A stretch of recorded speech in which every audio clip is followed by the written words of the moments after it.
36তম বেচ নতুন যে বেচ সেটা ভর্তি পরীক্ষা দিয়ে গত জুলাই 14 তারিখে তাদের ভর্তি শেষ ছিল, কিন্তু আমরা এই আন্দোলনের স্বার্থে আমাদের দাবি আদায়ের স্বার্থে তাদেরকে আমরা এখনো ভর্তি হওয়ার সুযোগ দিইনি। এখনো পর্যন্ত আমাদের নির্দিষ্ট টাইম জানাচ্ছে না, কখন তারা উপদেষ্টা পরিষদে পাঠাবে, কখন আমাদের কাউন্সিলটাকে তারা কাউন্সিল হিসেবে দিবে, সেটা আমাদের সুনির্দিষ্ট এখনো জানাচ্ছে না, যে কারণে তারা বারবার আমাদের ডিলে করার চেষ্টা করতেছে।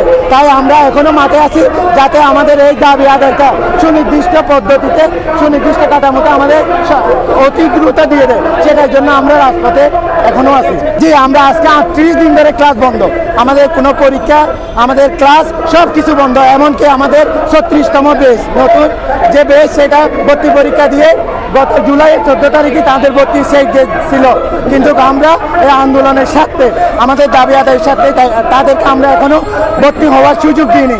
এটা আমরা প্রশাসনকে জোর দাবি জানাচ্ছি যে তাদের ভর্তি হওয়ার আমরা সুযোগ দিতে চাই, কিন্তু সেই সুযোগ প্রশাসন আমাদেরকে তাদের তৈরি করার সুযোগ দিচ্ছে না, যে কারণে আমরা তাদের ক্যাম্পাসে আসার সুযোগ দিচ্ছে না। আমরা আমাদের জীবনকে হুমকির মুখে ফেলে দিতে চাই না।